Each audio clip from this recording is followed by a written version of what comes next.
Okay, so having discussed some of the very basics of how race works and how race is a social construction, right? I mean, I brought up some examples from my personal life. I brought up examples from other people's lives and other people's experiences, I should say, right? And we made the case that race, again, is not a biological concept. Being that it's not a biological concept, it is simply a social concept. It's a social construction. People create race, right? Now, in order to understand how this is true, it's also a good idea to kind of look at this from a historical perspective. So it's really a good idea to look at how race was invented in the first place. Why? Simply because if you don't know the history of this entire discussion, then you'll miss out on the whole point. Remember, the entirety of racism that we talked about, especially institutionalized racism, is based on historically structured and intertwined experiences that have actually been part of this very American experience. So if you don't understand that, then it really cannot, you really wouldn't know how to actually approach the situation, let alone bring about essentially that anti-racist attitude we actually talked about.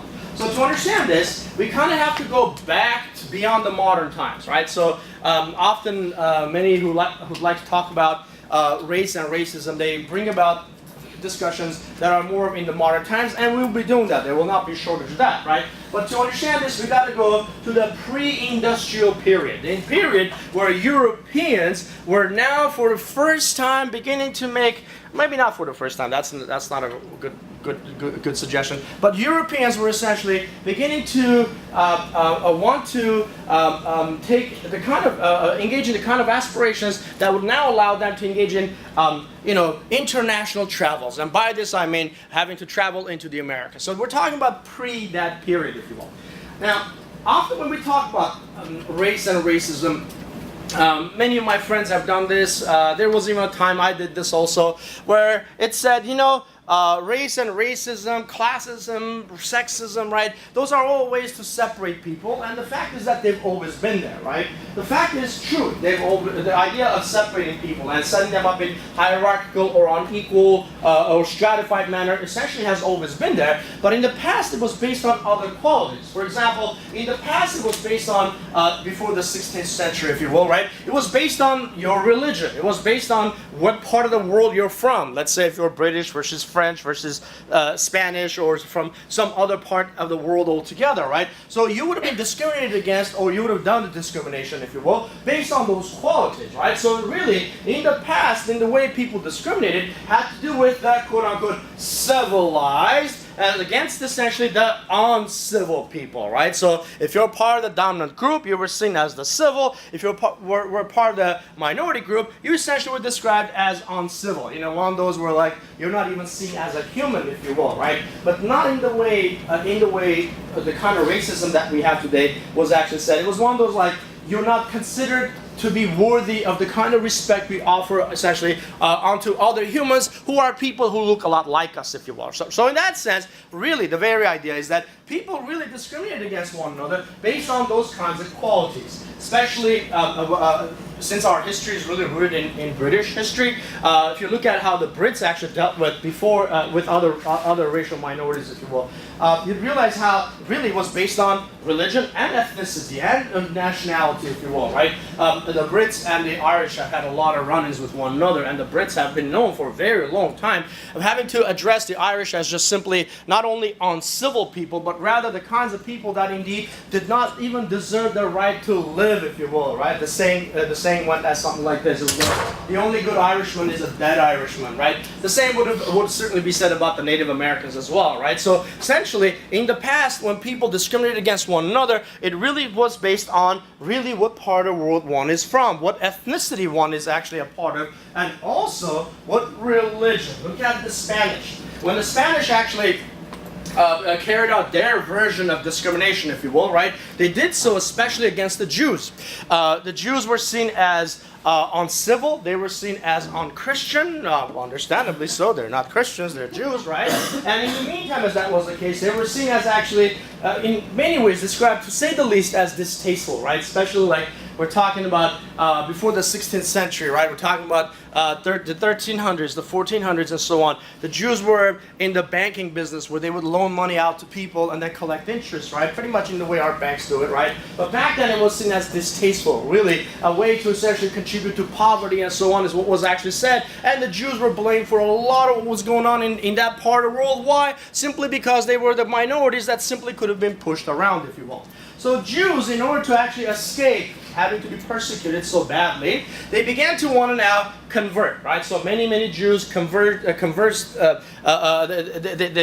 claimed to be Christians, right? In the meantime, as they did so, many of the Spanish that actually lived in that part of the world began to actually not really believe that the Jews were committed to the idea of the conversion, if you will, right? So it was one of those like, they're not that committed to it, so, we should hold different standards against the Jews, right? So suddenly, the Spanish, if you will, would come about things in the situation in such a way as to now begin to ask for purity, right? One of those like, if you're not born as a Catholic, there's no way you can really be a pure Catholic, right? So in this sense, the Spanish essentially had lots of reservations, to say the least, and essentially persecuted very many people, and amongst them, in a very high in terms of representation, would have essentially been the Jews. So really, in the pre-industrial period, it is true that people discriminated others, but they did so on other qualities like religion, really the part of the world you're from, and really your ethnicity altogether. These would come to change.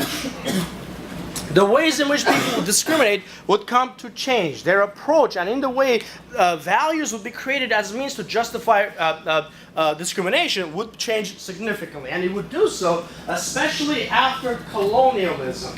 What is colonialism?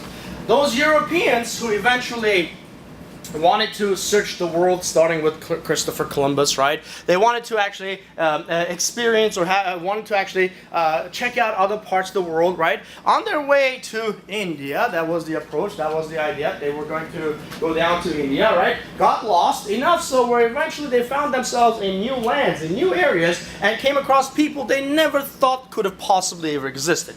So in this way, if you will, the Europeans, when they came across such lands, right, this by no means is this discussion at all going to justify the very thorough discussion one can actually have. This is not a history class. It's only a small review with the intention of showing again how race and racism was actually created, if you will, right? So when these Europeans will come into the Americas, Christopher Columbus will come. The first place he'll land would be like in the Bahamas in 1492. I was in the Bahamas like a couple of weeks, about a month ago.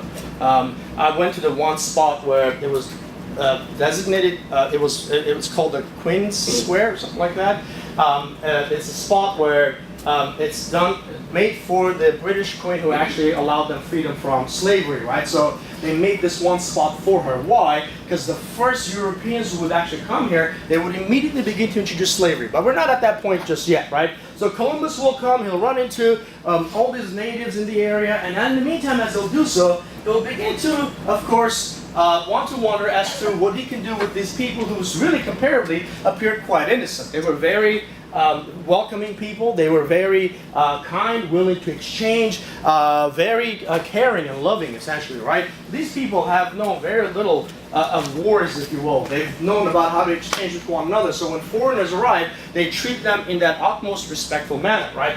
Essentially, what will happen is that eventually Cortez will be sent into the Americas. He'll end up essentially in the today's part that's called Mexico, right? He'll take over essentially the Aztecs in 1519, if you will. So in the meantime, as they'll do so, they'll begin to really now not only take over those lands, but also they'll begin to make those people who live in their own lands work for themselves, work for the now colonialists, if you will. Could you imagine if you're sitting at home one day and someone comes over and decides that your house is theirs and they're going to make you work in your own house for them, right? I mean, could you imagine the sense of offense we're talking about, right? So this is what essentially is going to happen. But here's an interesting thing that the Spanish did that would be different from the British. What the Spanish did was that they actually married the women. Since most of the travelers, not almost all of them, were actually men, right? Even if they had wives back at home, most of them were single guys who were trying to make some money before they would actually settle down with marriage and so on, right? As they would come into the Americas, right, they came across the natives, and as they did come across them,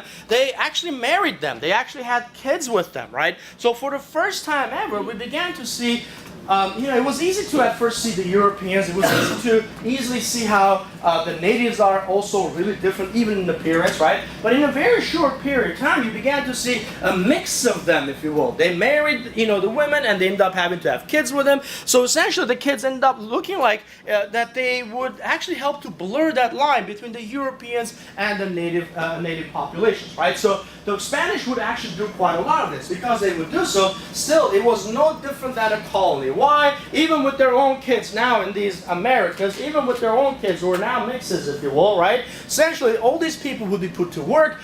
They'll work and with the intention of sending as much as possible back to Europe, in this case, back to Spain. Here are some drawings or paintings or whatever you want to call them of the Europeans arriving, right? This is Columbus has arrived, and these are the natives, if you will, right? These people lived in the kinds of, every time we talk about the family, especially in my family relations classes, we talk about how their family was structured pretty much like in the way we would want it to have been. These people had such peaceful lifestyle. Their lifestyle was so peaceful, but yet the Europeans want to see some kind of an ill in that. Yet they want to have some kind of justification to describe the situation in a manner as though it's somehow undesirable and so on, right? The Europeans came across them, and as they came across them, they noticed these people are actually, they were probably, you could say, too uncouth to have actually imagined, but these people had some significant civilizations, if you will. They had a strong political system, strong economic exchanges that they actually had set up between the tribes and so on, right? The natives actually had it all set up, but the Europeans were too used to their way of politics. So when they came here, it wasn't so obvious. Because it wasn't so obvious, they began to again slowly see these people as uncivil. They began to slowly see these people as not really up to par with the way things are supposed to be, if you will. Here are some more paintings of what things would have been like, right? Look at this. These people were just chilling. They were fishing, and they were growing stuff on their lands and so on, right? And then here they are after the Europeans have arrived. Here they are working, doing a lot of heavy work, all with the idea that essentially the entirety of the benefits of that work would essentially go to the Spaniards, right? The Spanish would begin to collect gold from the natives. They would begin to engage in extreme hard work, if you will. And in the meantime, as they would do so, this place would be essentially the first of examples, if you will, as far as the movement of colonialization movement, if you will, the first of examples of really slavery.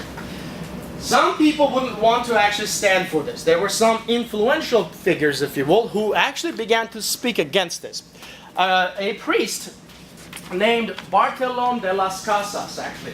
This guy came about and he observed firsthand about how badly treated the natives actually were, right?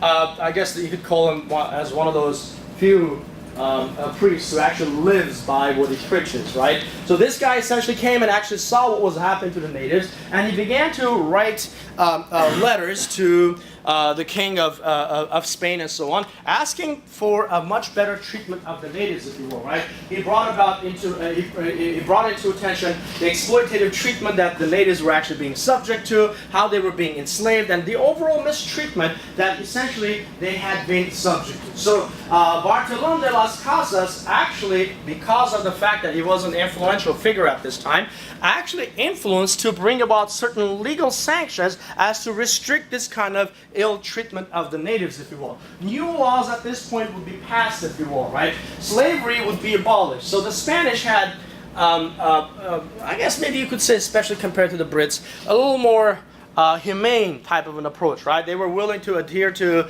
some of the laws that they still were responding to, because they were actually pressed on them by the Spanish king, if you will, right? So effort was made to abolish slavery, although it should also be said that nothing in those laws had said anything about enslaving the black populations. That part is going to matter eventually for us. But at this point, we don't really have that situation just yet. There is no movement of bringing the black populations from Africa just yet. So the laws were written, they did not say you can't do that to the blacks, but they did say you cannot do or you cannot mistreat essentially the native population. So really this brought about some level, and I mean very small, minuscule level of humane treatment of the natives, but as much as that's the case, it is also still important to understand that it did not really change the overall dynamic. The overall dynamic still remained, for that the Spanish were the dominators and the native populations would still continue working for them, although not as badly mistreated as they probably were at one point. Things would change. They would change in terms of the treatment that the natives are going to get when the Brits come to arrive into the Americas. When the British come into the Americas, things are going to change, and quite significantly. What's going to happen at this point?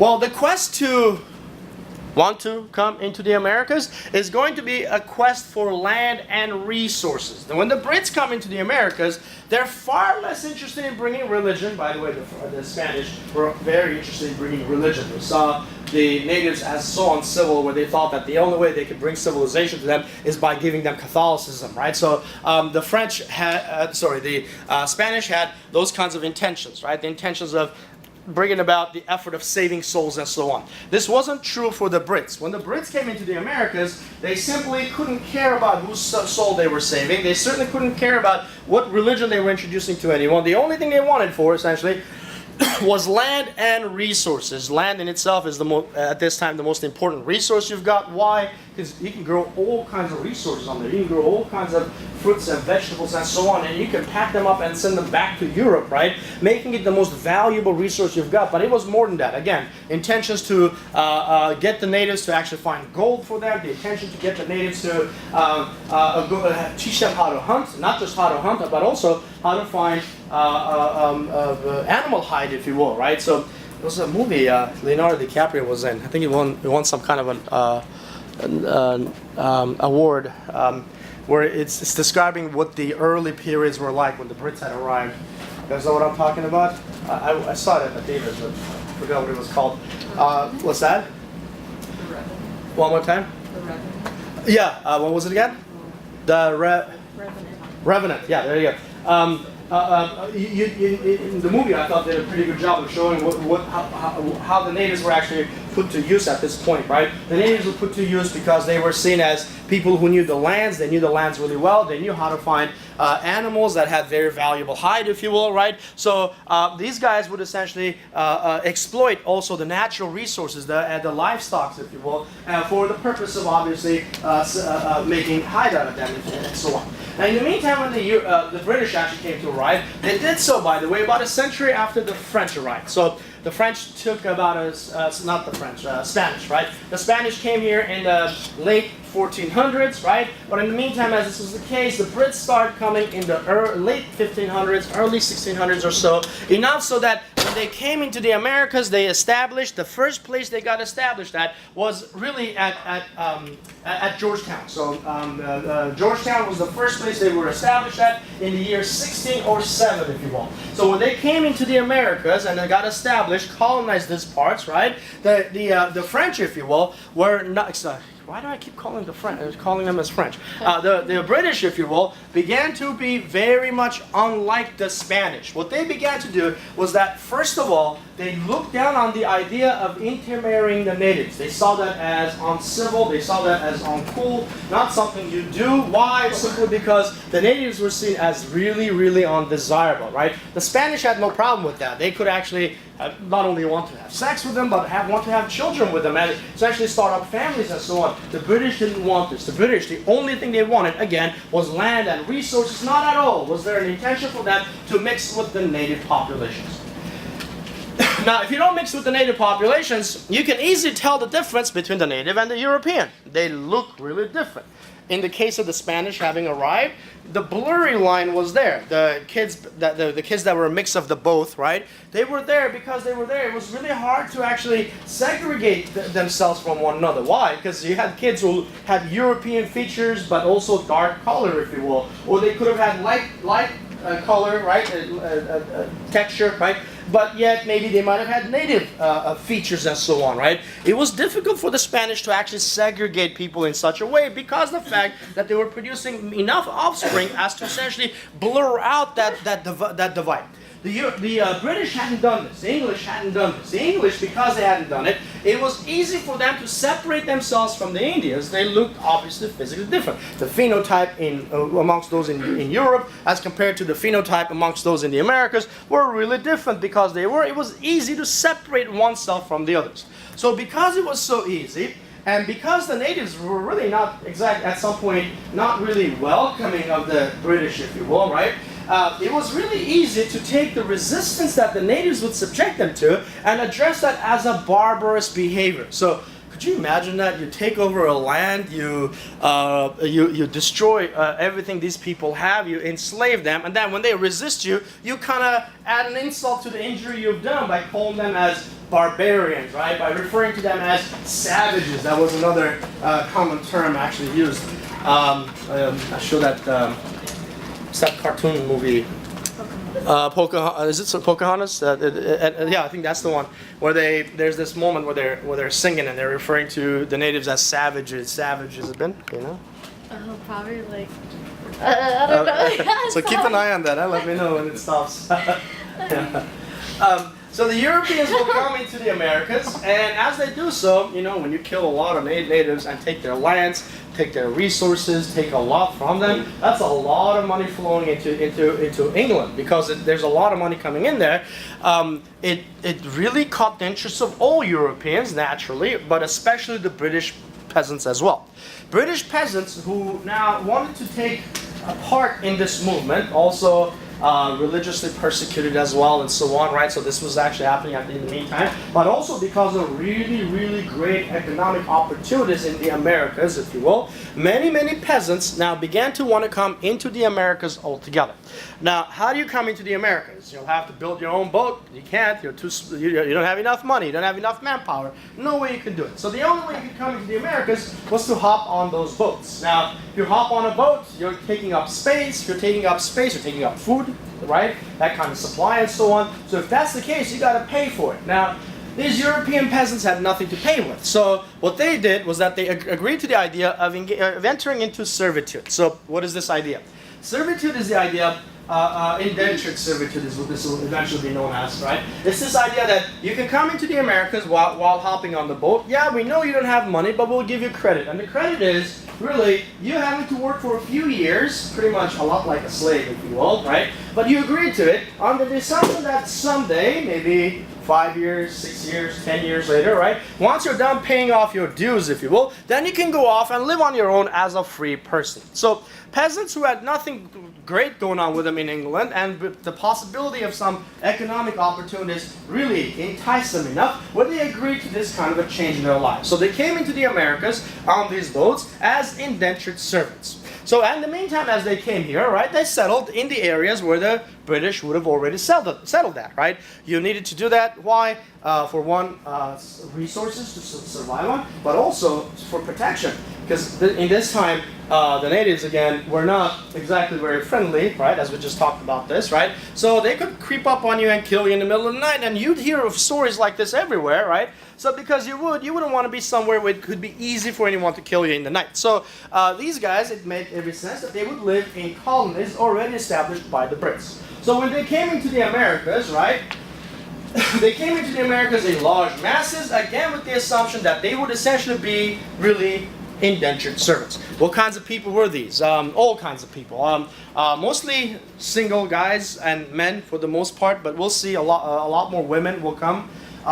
Even for that matter, not just women, I mean like girls, often apart from their families, right? So you'll see a lot of these kinds of changes taking place also, right? The structure of the ways in which the family would be structured in this country is totally different than it was already in Europe. It's like in Europe, there's continuity. One type of family eventually leads to the next generation and so on, right? Here, there's discontinuity. Here, it's like you could see a lot of young people separated from their parents going into a new world without the perception of what could actually happen to them, for that matter, without the optimistic perception, if you will. So ex-prisoners, impoverished Europeans, right?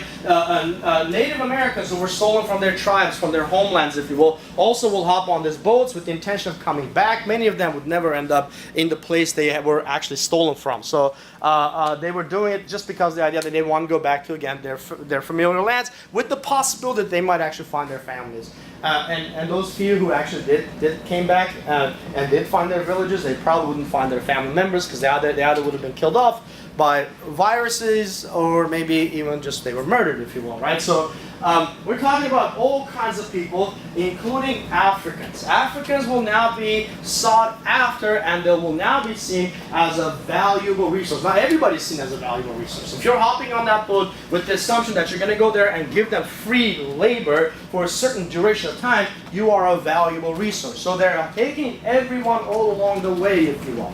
So essentially what will happen is that this effort of colonization, if you will now push for the need, to essentially bring in as many people as for laborers as possible. Now the natives were showing tremendous amounts of casualty. So yeah, they were still being made subject to heavy labor, but they weren't enough of them.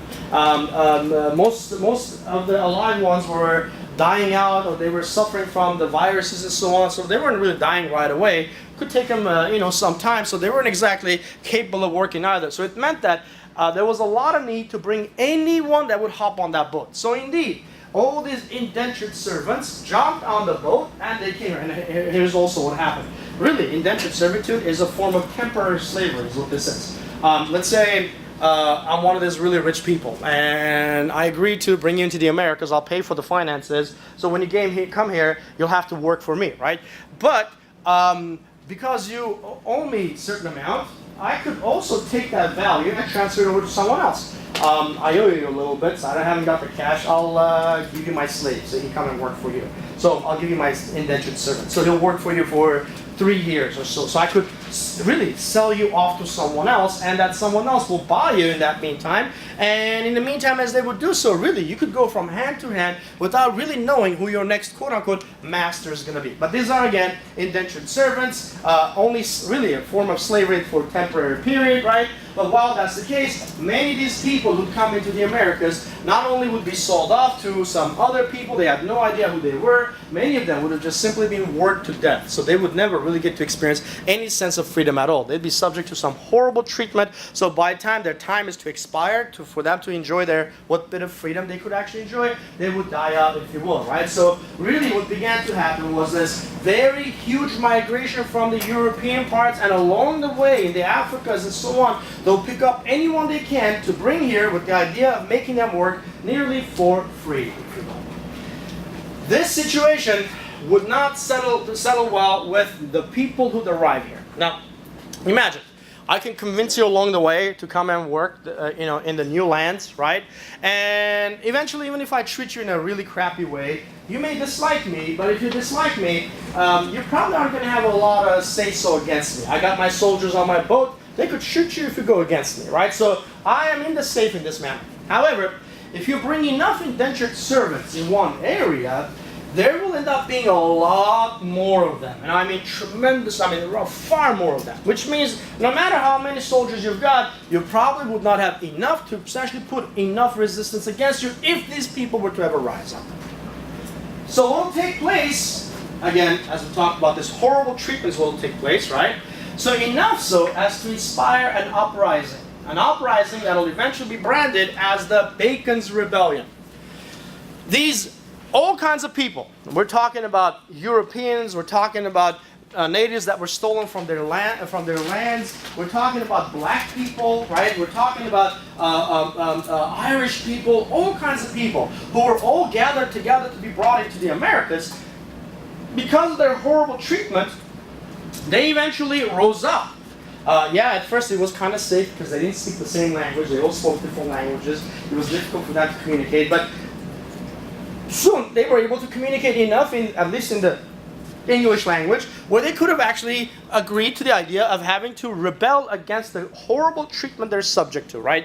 So Bacon's Rebellion is what actually took place. It was an effort for these peasants, who almost in their entirety, they were all these peasants, to rise up against their wealthy plantation owners, if you will. So the colonists, the major owners that were maybe some of the first ones that had arrived, if you will, right? They were essentially now in a position where they had an entire mass of people, their own kind, well, maybe not their own kind, but really the kind that kind of looked like them, if you will, suddenly making effort to rise up against him.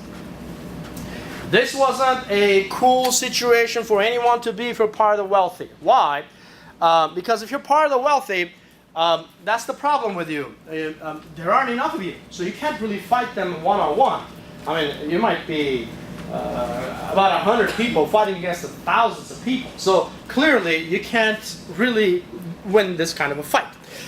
History has always shown us for that the wealthy and the powerful have always dominated, and the ways in which they've done so has almost never been through physical might, even though this will take physical might to kind of keep it under control. But what will take place is the ways in which efforts to divide and conquer will essentially be the methodology, if you will. So soon after, when the Bacon's Rebellion will take place, soon after you will see, again, soldiers will be brought in, they'll shoot enough people where the resistance will essentially kind of not necessarily die out, but will be put under control. And in the meantime, as this is the case, these plantation owners will now begin to have meetings with a lot of these Europeans. They'll have meetings with a lot of these Europeans, and in their meetings, they'll give them promises. Promises. The kinds of promises where it's kind of like, well, this is a lot of Europeans. We can't fight them later. Yeah, we got them under control now, but we also suffered heavy casualties also. We got a lot of soldiers that, who knows, it might take another year or two for more soldiers to arrive. So what if they rise up again, right? So we can't afford this. So what these landowners began to do, these plantation owners, was that they began now to have these discussions with these Europeans. They had this discussion of like, hey man, look at you. Look at your arm, look at your hand, look at your face. You look like me. Look at us, we're so the same. But look at those savages. Look at those black guys. They're so different from us. They're really different. You know what? We're kind of like the same. That's what it is. We're kind of like the same. Those guys are different. They're savages. Look at them. You can tell them easily apart from the rest of us. I tell you what. I'll give you a little bit. I'll give you a little bit of land. And I'll give you a job. Here's what your job will be. After this meeting is over, I'm going to gather up these people, these dark-skinned people. And when I gather them up, I'm going to need people to keep them under control. So you see, I've got a lot of casualties I'm having to deal with. I don't have enough soldiers. How about if you become my soldier? An employment opportunity. One can go from having to work on land to being a professional soldier. A very promising one. Suddenly, these folks, these Europeans, began to see value in it. Value in the idea that they all look like the same. So these landowners, these plantation owners, gained the perception that really we look the same because we're white. And all those people look different because they're Indians, or that was a way often referred to the natives, if you will, right? Or they're just blacks. The term white would now be created. The racial term would now be created. Why? Because it stood in opposite or in contrast against other people who looked obviously different, especially in terms of skin color. Hey man, we're the same. Look at us. Yeah, your eyes are blue, mine aren't, but look at our skin color. Like if I stay in this, away from the sun long enough, we'd be about the same. I wouldn't even if I tried. You'd never get as dark as this even if you had tried. But the fact of the matter is that we could probably find some similarities, especially against someone who looks really different. You know what that's called? We're a lot more similar than you think, man. It's because we're white people. That's what it is. We're whites. So suddenly, the white race is created out of nowhere. And if you're creating the white race, and they stand out in that manner in contrast to others, like blacks, it's easy to also create another race called the black race. Look at this. It's created through hostile interactions. Race was created in hostility as means to divide people with the intention of conquering them. Race divides people. Race becomes a way for people to keep each other in oppression.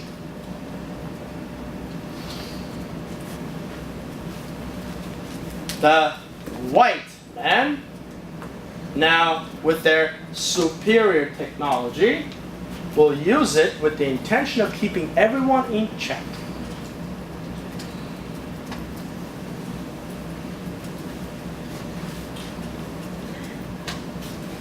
Now, I forgot this part was coming up. Now, if you're doing this, and we'll talk about the African Americans and how they were brought into the Americas and so on, that part is coming up. But there still were a lot of black folks here. Although this was quite a diverse population.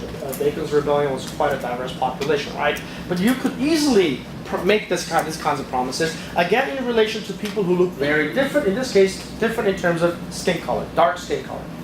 Which meant that the promise of one being white only made sense in as much as you agreed that being black, it also means essentially to be inferior. But black can, that doesn't only have to mean African Americans, or at least Africans I should say, it just means anyone else that's not white. Which means that if you can do this, several things are happening. If you were an indentured servant, and working on these lands in all these years, but suddenly because of the rebellion, I've now agreed to actually adopt you, give you citizenship, and not just that, but also have you be a soldier to me. This also means I am down in terms of manpower at a significant rate. That's a lot of quote-unquote white people that are no longer working on the lands, but I'm paying to be my soldiers. That's a significant decline in manpower as far as farming is concerned. Which means you gotta bring in more people to replace that. What do? You begin to bring in a lot of Africans. That part we'll talk about next coming up. But in the meantime, as you do so, you can essentially enslave them. If you enslave them, now you got these white people, again I'm putting quotations around that, in position as to keep the black people from actually rebelling against you altogether. Now a question has to come up at this point. And the question is, why didn't the natives, why didn't the white populations, the British I should say, even, enslave the others? Why didn't they enslave the natives? Why didn't they enslave the Irish? Because there were a lot of Irish people coming up. And yes, the Irish here, who were seen as, in Europe, they were seen as this gorilla-like animals, and there were a lot of caricatures of the Irish described in a manner, at least drawn out in a manner where they look like gorillas, right? So they were treated horribly in Europe, right? Suddenly they come into the Americas, it's like, dude, we got the same skin color, so look at you, you're one of me, be my soldier, you know, keep your gun against these guys and make sure that they work on the farms, on the lands and so on. Now, why not take the Irish, the natives, and others and enslave them? This is a question that often comes up, and for a long time, I would assume that it had to do with morality and the moral assumption that somehow they saw the blacks as not human, so it was justified for them to make them into slaves, but the others, they saw them as human, so morally you couldn't enslave a human. But not true. This isn't really that true. In fact, there are very rational reasons for why the slaves would have only been the blacks and no one else, if you will. Now, why not the natives? Why couldn't you make the natives into slaves? First of all, the natives were experiencing a significant decline in their population, as we just talked about, right? 90% of their populations in a 300-year period died out. So the natives were not exactly in tremendous supply, if you will. So even if you got some of them, they probably had the virus, they probably would have died out. Worse yet, they would have spread it amongst your already existing slaves you've got. So they weren't exactly seen as ideal for this for slavery people. Number one. Number two, the natives knew the lands really well. They knew those lands exceptionally well. Because they did so, if you were to enslave them, they could easily have run away. That wasn't uncommon. That would happen all the time. And the worst part about enslaving natives was that because they knew the lands really well, they could always go back to their own tribes. So it wouldn't really last long. So if you were to enslave the natives, they would run away and you'd never catch them because they know the area really well. Number one. That's number two.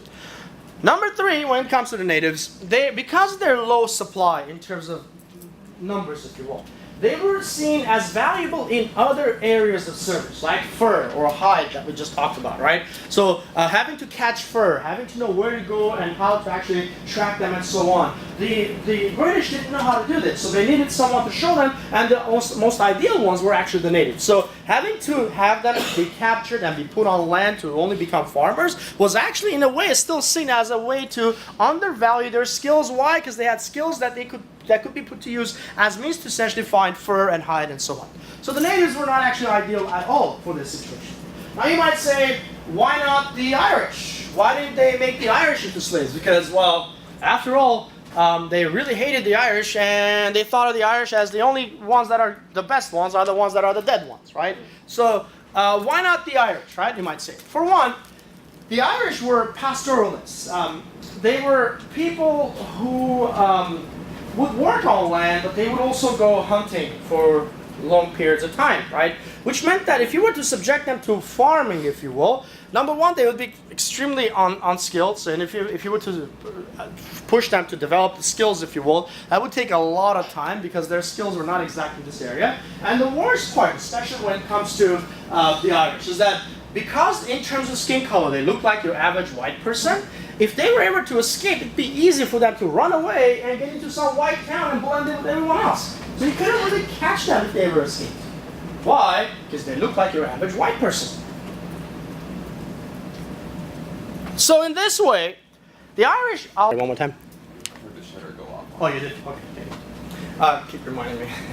The black populations, it made sense that one would enslave them again because, again, they had immunity against viruses and diseases that the Europeans could have essentially and effectively infected them with, if you will. So in this sense, if you will, the black populations were ideal in the sense for slavery, simply because, again, they could have easily been dominated because there's essentially no friendly force or no kind of familiar territory or familiar types of people they could have actually used as means to seek shelter, to essentially with the intention of escaping their slavery. Which meant that essentially that the black populations would have been the most ideal people.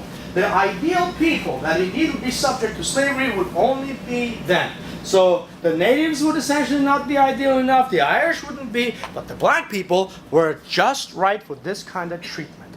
You could essentially bring them into the Americas, you could subject them to slavery, treat them horribly, and expect that you'll pay a very little price for that. Suddenly, the perception of whites would only mean something in as much as you got black people that can be brought there and treated horribly. So long as you do so, the black people see you as white people, regardless of the fact that you might be Irish, French, or British, or whatever, right? They still see you as a white person. Because they do so, they see you as their captor. Because they see you as their captor, they treat you as such. And in their treatment as such, through that interaction process, they remind you, they give you your social identity of a white person. So because you now see yourself as a white person, you see this other people as people who all look the same, as nothing other than black people. The interactional process, again based on hostility, would now allow for the development of this perceptual race of black and white, one that is now going to not only be created, but also one that's going to stay with us. Yes, ma'am? When was Bacon's Rebellion? 1600s, late 1600s-ish or so. Good question. Like right around there. Yeah. So, since the black populations would now be seen as ideal for for this horrible treatment, indentured servitude still was there. So don't assume it's gone. So there are always new Europeans that are actually arriving, and they're still being subject to this, to that kind of treatment, right? But certainly this doesn't mean that you rely on that, because in a few years their contract will run out, and then they'll move on with their lives and so on. So you can't really rely on that kind of supply of work. So you got to bring in a lot more permanent labor. Who are they? They're going to be the Africans. So essentially, Europeans will stop by in the Africas. This would be known as the Atlantic slave trade. Really, business is what this was. They'll stop by in the Africas. They'll come across people of very dark skin colors, and because they'll do so, if you will, they'll essentially, again, they've got the justification and the rationale that the black people are the most ideal for slavery, right? So they'll simply go and kidnap them. They'll kidnap them from their homelands. They'll be put on these boats without any sense of where they're going or why it is that this is being done to them. And they'll be brought into the Americas in the millions, if you will. Now, here's a point that comes up every once in a while with the slave trade business. And I think it's an important point that we actually address. And actually, the question in itself is one that carries the assumption of actually racism within it. And the question is this. It's true that the Europeans arrived in the Americas, but they arrived in small numbers. The Africans in Africa were far more, numerically far more. So if the Europeans tried to take over some of them, the rest would have banded against them. They would have easily been killed off, which meant that they had to employ the labor of other black people. Right? So the question often comes up is this, is that, the Europeans did start this, but the blacks in Africa, they contributed to it. They actually contributed to the idea of slavery. So in that sense, it's said in a manner as though to suggest that the blacks are equally to be blamed for the slavery as much as the whites.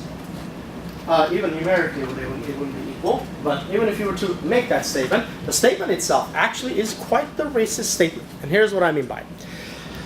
To assume that because a few black people participated in the slave trade business, and that somehow it means that black people actually contributed to their own slavery, is a racist statement to me. Why? Because it assumes that if you're black, you're all the same. That's what it assumes. If you're black, you're all the same. Remember the homogenization effect we just talked about? Taking all the natives and calling them all Asians. Or taking all these European whites and call them all whites, right? It assumes that if you're black, you're all the same. So clearly then the assumption is, if there were black people participating in this trade, it must be because they were really going against their own kind. And that's the problem. There is no such thing as their own kind. Why? Because we're using Eurocentric assumptions, these are Eurocentric assumptions, of essentially assuming that if your skin color is black, you must be the same as every black person. The Africas were just like the Americas. They were divided by many, many tribes. Some tribes hated other tribes. Some tribes fought other tribes. Some tribes were allies with some others. So to assume they were all the same is actually doing exactly what racism tells you to do, which is to homogenize all these people based on their skin color alone. So yeah, were there people of dark skin colors of African origin who participated in the slave trade? Yes, there were. But they weren't doing it because they were black. They were doing it for one reason and one reason only. What was that? Money. There was money in it. So to assume that because blacks participated in this, it is because they're equally racist, is in itself a racist statement. This was done for money and no other reason. If there's any other reason, many of them were probably done for the very purpose of having to target tribes that essentially they had a lot of run-ins with. Make money while getting rid of your enemies. You don't see them as the same people as you. In fact, you see them as totally different from you. But us, when we assume that the guy who's going and capturing other slaves, other people from the Africas, and because their skin color looks the same, must be the same, in our effort to say this, that's actually a racist statement. Because you're using the homogenization effect to apply it onto them, with the effort of now dismissing responsibility on the side of the dominators. Yes? Yeah, I've actually heard that argument too with the Native Americans, like having gone against each other like in wars, and people would say, oh, like other Native American tribes are just as bad as the colonizers who killed like. They killed each other, right? The same can be said about the Europeans who killed each other for centuries. Also, does that mean all bad people are white people are going against white people? I mean, it becomes an irrelevant and pointless argument to me. There are different interests, different groups. Often they speak different languages. They see each other as different. And our effort to assume that they all are the same and assuming that they're fighting each other, that means they're fighting really against one another. And that's grounds for them to be uncivil. Is in itself a racist statement to me. Yeah, just to be like, the minorities were just as bad as the colonizers who like came over there. So like they're equal. Yeah, it's homogenizing people with the effort of dismissing responsibility on the side of those who have done some horrible, horrible, horrible stuff.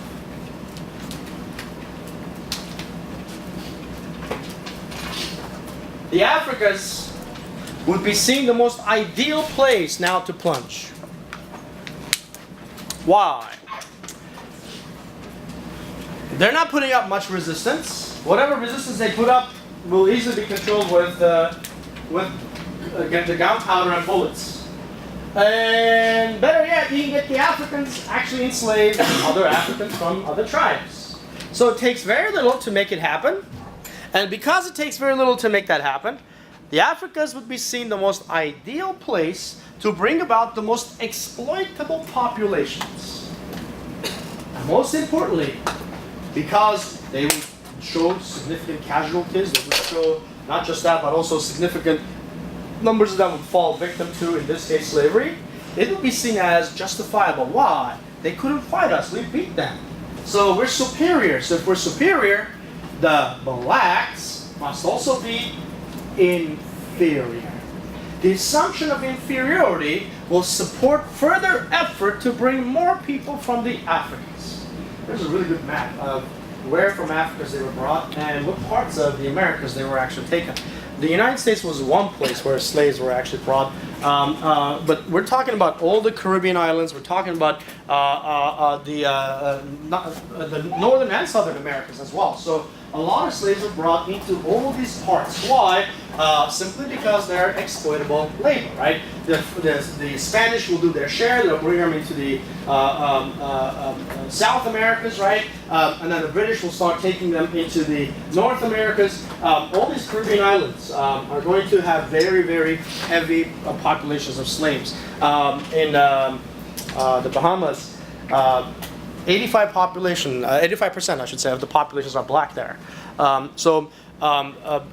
A place where you would immediately get a sense of what things would have been like in a place like this. A few people, very few whites would be in position to, again, keep them under control with their guns and so on, and everyone else in these areas are essentially simply nothing other than slaves, if you will. So, yeah, you'll see a lot of that going on. So indeed, the Africans will be brought into the Americas, and in the meantime, as they're brought into the Americas, they will be done so with the most horrible of conditions. Now imagine. What time is class over? 35? 2 minutes. 2 minutes. Okay. Imagine. You've been captured now. You've been captured, and now you're going to be put on a boat. You have no idea where you're going. You have no idea why this is happening, who these people are, what their intention is. You just know you got chains on you, and there are people who are pressing you down, and they're showing examples of what will happen to you by shooting others also. So you may not have seen the gun before, but you get to see what it'll leave behind if some of your friends get shot right in front of you, right? So because you're seeing this, you're horrified by all accounts, right? And in the meantime, as this is the case, you're now put in these boats, right next to one another. You're put in these boats, within an inch of the person next to you. Overwhelming majority, by the way, were men. Eventually we'll see the women will be brought also. But overwhelming majority were men. And because of the situation, they're put in these boats, not because they're men, but because of the fact there's a need to fill the boats to the maximum level possible. They'll be put in these boats, or they'll sit next to each other the entire time. It might take you, depending on the ocean conditions, it might take even a month or 2 months to make it into the Americas. And the entire time you're sitting in that spot. In the meantime, you're defecating right under you. There's no bathroom. You're defecating where you are. You're peeing where you are. You're hoping that your pee will sit through the through the boat so that you don't actually sit in it, because you're not the only one peeing. Everybody's doing it. For weeks and months, this is actually happening. The most horrible conditions one could imagine. Beyond unsanitary, we're talking about some toxic conditions, right? The kind where, like, it's a toilet. This boat is a huge toilet. There is no room to get up and actually stretch your muscles. The only muscle stretching you'll do is probably times when you're maybe rowing the boat, if you will, right? But apart from that, there is none of that. You're just sitting there the entire time and smelling of feces all around you. things got so bad where the Africans at this point stopped wanting to eat. They just stopped it altogether. They were willing to die at this point of starvation, right? So they would actually be force-fed, so which also meant that these white folks would have to climb inside the boats in these horrible conditions, of course, and they would have to force-feed anyone who was not wanting to eat, just to keep them alive, because the intention wasn't to kill them. If that was, you would have done back in Africa. The intention was to bring them into the Americas alive so you can eventually subject them again to slave labor. So the effort was that. The more of them stay alive, the more essentially the idea is that you will obviously sell them and make lots of money off of them, right? Here's an interesting fact for you guys, and it's a quite scary fact, and it goes something like this. Of every African that was brought into the Americas alive, when I say alive, I mean like they were alive from the moment they arrived all the way to the first year of slavery that they actually got to be a part of. Three others died on the way over. In other words, for every Africans brought into the Americas, only one made it here. The other three died on the way over. Either of diseases, or they were killed, or if they were lucky enough to ever make it off top of the boat, they threw themselves in the ocean. Oh. Yes. There were actually some boats where they would bring them up onto the deck to sort of wash them, but it was with seawater in their open wounds, and so they had to put up suicide nets because people would jump off.